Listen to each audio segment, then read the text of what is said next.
Alright guys, so for the first one, the first thing you've got to do is to see what's defining the region capture. So you have to find at least two places where they meet. So here's where they meet. If you set them equal to each other, here's the two places where they meet. So that defines this. So between those two, one of the two is always on top and the other is always on the bottom. So that's the region that they catch. Right? So it's not defined by walls, it's defined by where they meet.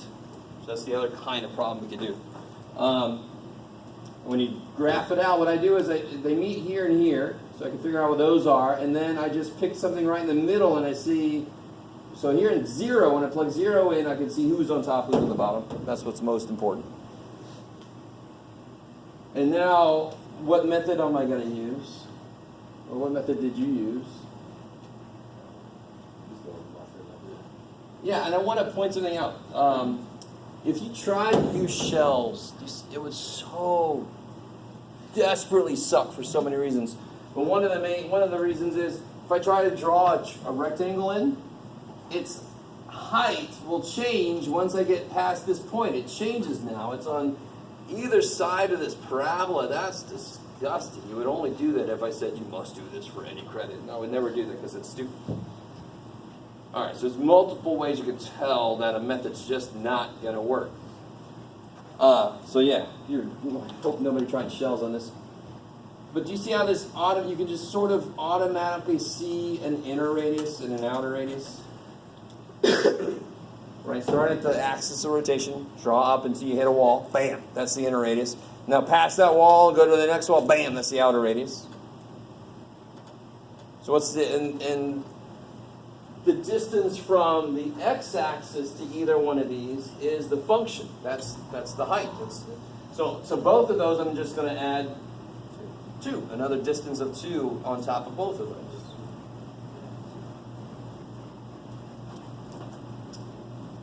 So now I've got my outer radius is going to be related to g of x. It's going to be g of x plus 2, so 13 minus x squared. And my inner radius is going to be f of x plus 2, so x squared plus 5. Poor little dude. And now I got to set the pi integral. I know it's going to be dx. And what's x doing? Negative 2 to 2. And then I've got my outer radius squared and minus my inner radius squared, and there's a bunch of foiling and a bunch of integrating at polynomials, which is easy at this point, and then plugging numbers in, which is easy. So you should end up, what do you guys get?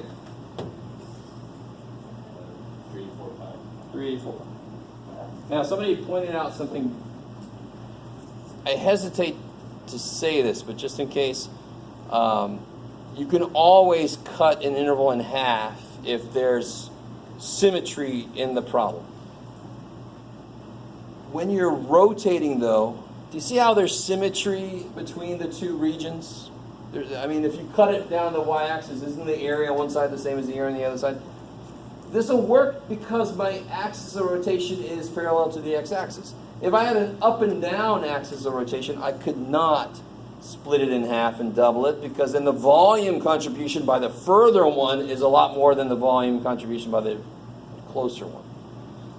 If I had an axis that was going like this, that's going to make a lot more volume than that will, because it's going to go wow, it's going to be a lot more to it. And the other one's like, right.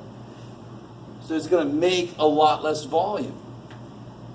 So if I have a circle and here's my center, and I do this little wee, and I look at the volume I just made, I made a decent little volume. If I take my circle and I move it over here and I go wee, now I'm making a lot more volume as I move around, because I got a lot more space to move around. Okay.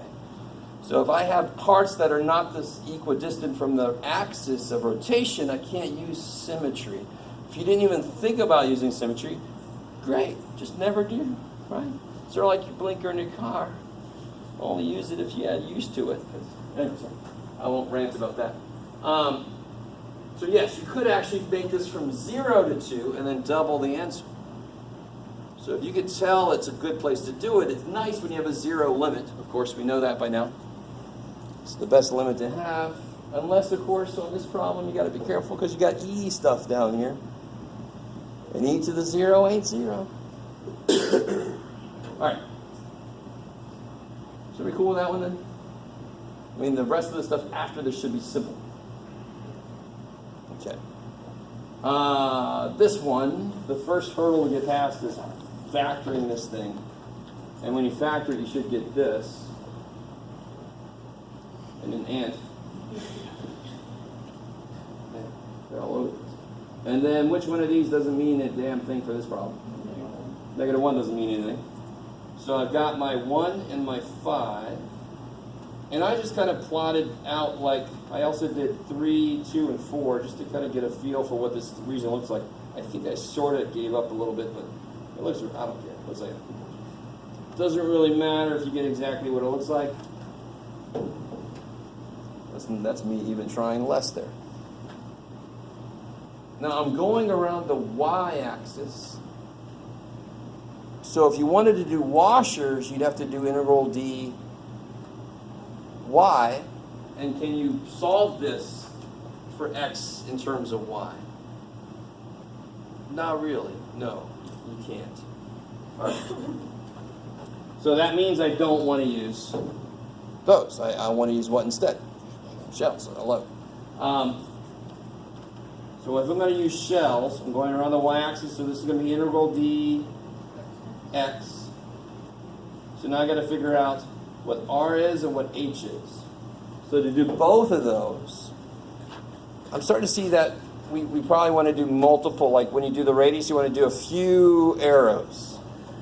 So you don't get too fixated on the number you end up at. You realize, oh, it's higher over here. It must be x dependent because it changes as I move. Here, maybe it's a good idea to draw a couple of rectangles so it's the same height as that band. And maybe one over here. Whee, band. So how tall is any rectangle going to be? Obviously, it's going to be the function value there, right? So the height, this is the height. Woohoo! So that's h. I like it. Not the word in, but all too. So height is y. I mean, negative x cubed, blah, blah, blah, blah. And what's r going to be? Yeah, so how do I find either of those? I have to tell somebody to go out this far, or this far, and of course that is the x value of that position. So this is what I mean by rectangles are located on an axis perpendicular to the one you're rotating around, but they stand parallel to the one you're rotating around. If it sounds like I just contradicted myself, you need to talk to me, because I didn't. It's just two different ways of identifying what the radius, how do I find them on the x-axis, because I'm rotating around the y-axis, and how do I draw them while standing up, because they have to be parallel to the y-axis.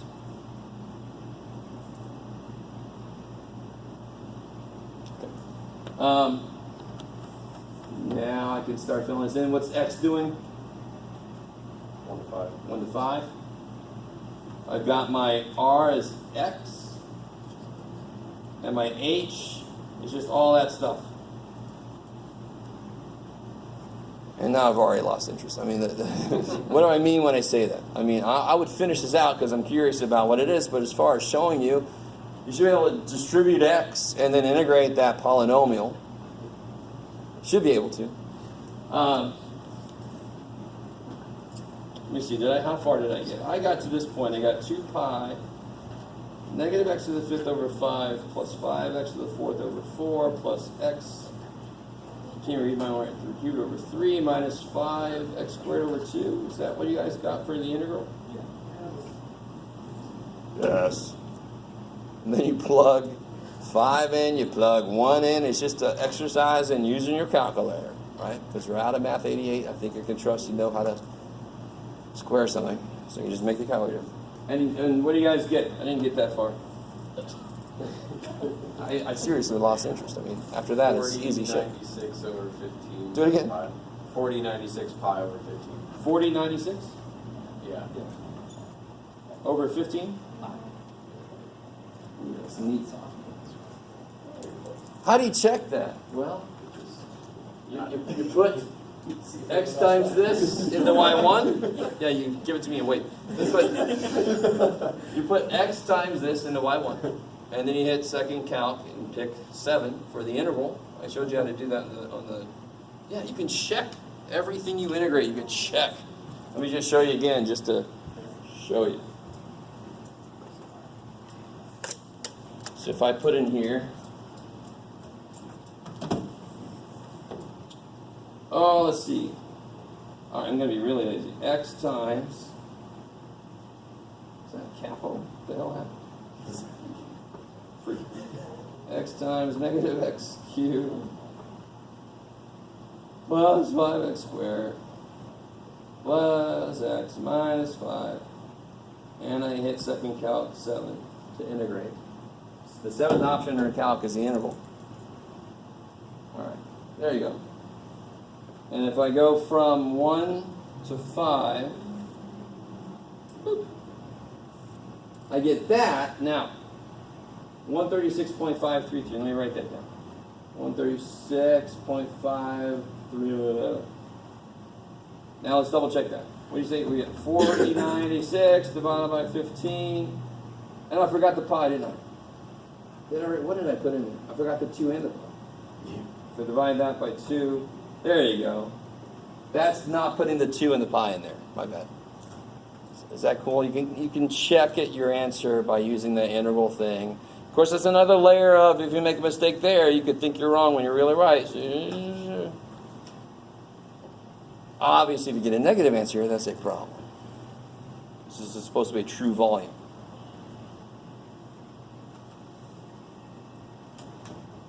Okay. Now this guy, I put this note up here.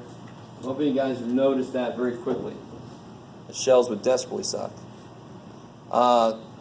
We don't know how to integrate natural log much, unless we're lucky enough for it to have its derivative in there. They're going to use u sub.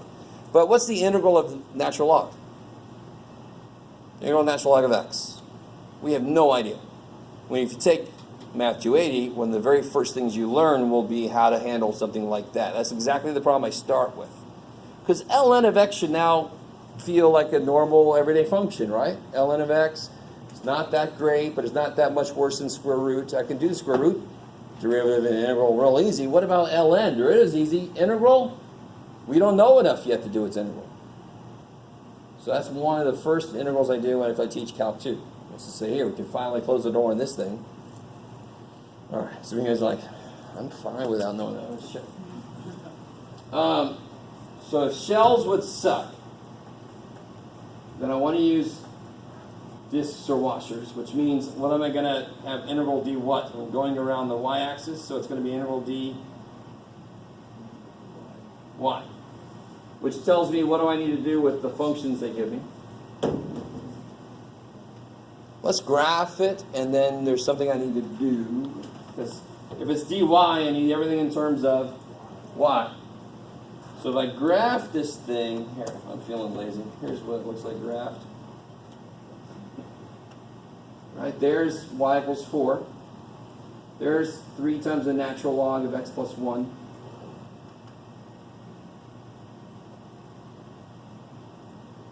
So there's somewhere that hits that. Now, why do I not give a shit about what that x value is there? Because I only need dy. You guys see? That's the first place where that is better. I got really nice, well-defined limits.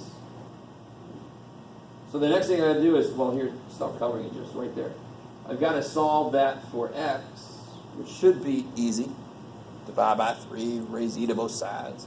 Subtract 1, you get that guy. How are we doing so far? Why did I have to do that? Because the method I realized I must use requires dy, meaning I need everything in terms of y. Now, if you didn't believe me earlier, you see how this dude is the first step because it sets everything else up, basically. Or at least it has a hand in almost everything. All right. So I basically have it all here. So what does y do? 0 to 4. Right? And this is beautiful. Now look, I'm rotating around the y-axis. It's hugging the y-axis. There's no distance between the region and the axis. I don't need washers. I don't have any inner radius bullshit. There's no hollow place in the middle. You guys see that?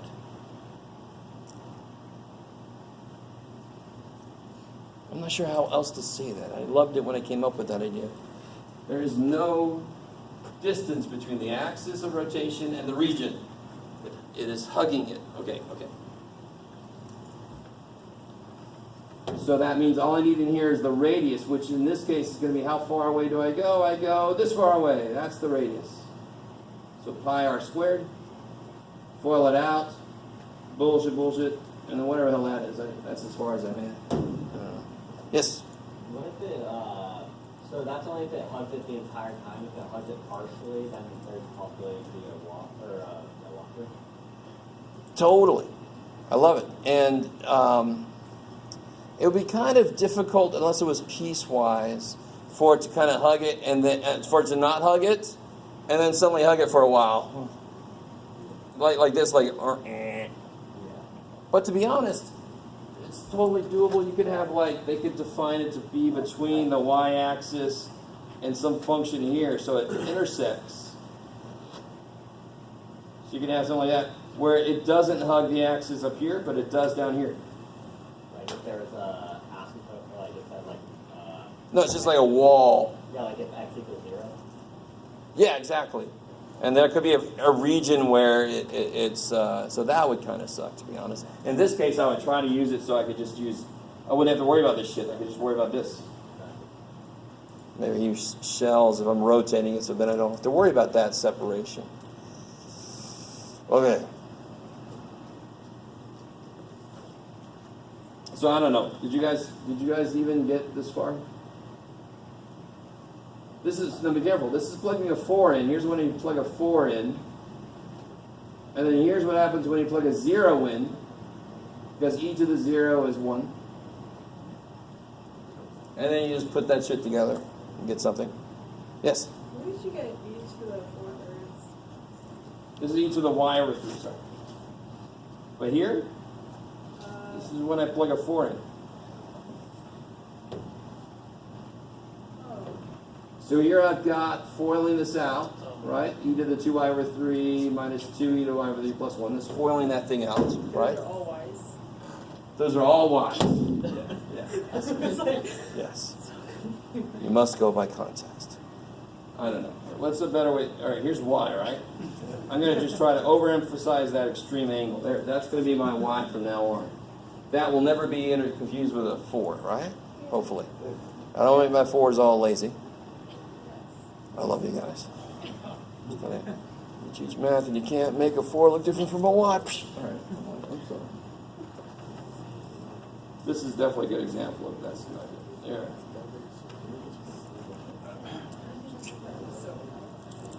So to be honest, that last one came out to be one of the easier ones.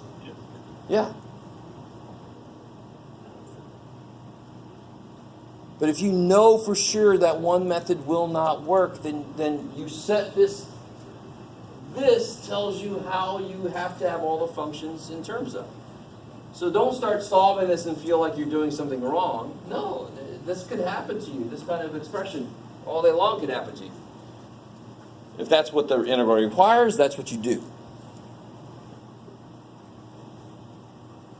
And it's a lot easier to integrate shit with e's in it than it is to integrate shit with ln's in it. I mean, that's a kind of a quick surface level. Well, probably it's better to do the one with the e's in it than the ln's. Yeah.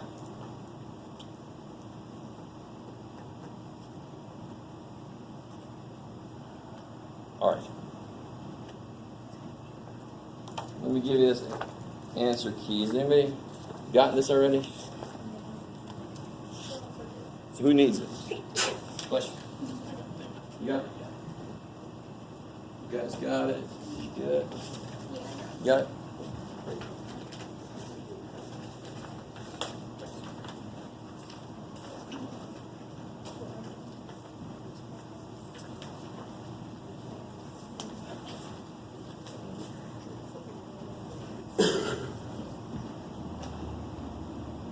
I don't know why I call this practice test 4 when it's the third test. But anyway, I'm not good with numbers. I like the way that was just met by silence. Yeah, you're not, Joe.